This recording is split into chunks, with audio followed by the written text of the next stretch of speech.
Ix-xena tal-port il-kbir hija dejjem sabiħa u waħda li tiġbed l-għajn.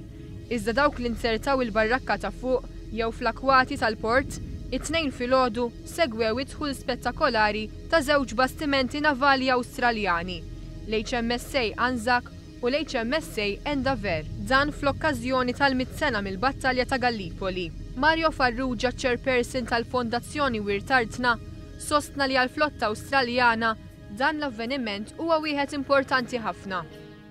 Ovvjament għall-Awstraljani aktar importanti, għaliex il-kampanja ta' Dardanelli hija meqjusa bħala dik l-okkażjoni li jisa xintillat biex ngħidu jekk l-interess nazzjonali l-Awstralja ssir nazzjon. Mhux biss l-Awstralja però anke New Zealand. Mal-wasta tal-bastiment fil-port il-kbir kien sparat salut navali bħala tifkira ta' din il-ġrajja.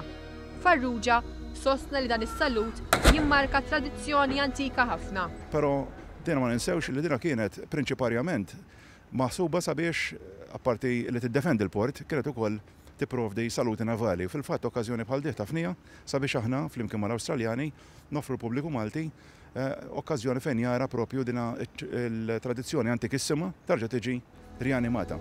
Mit-tmien kanuni li hemm fil-barrakka t'isfel kienu sparati 7. Ir-raġuni? Superstizzjoni. Dina ġejja minn tradizzjoni antika ħafna illi il-kanuni qatt ma kienu jisparaw even numbers għax kienu jgħidu jġibu l-bad luck. U fil-fatt kienu jisparaw 7 u mhux 8, meta jkollhom 8, meta kienu jkollhom 11 kienu jisparaw 11.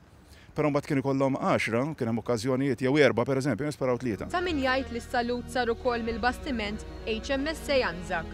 Dan bħala tislima u ringrazzjament għax-xogħol siewi li wettaq pajjiżna.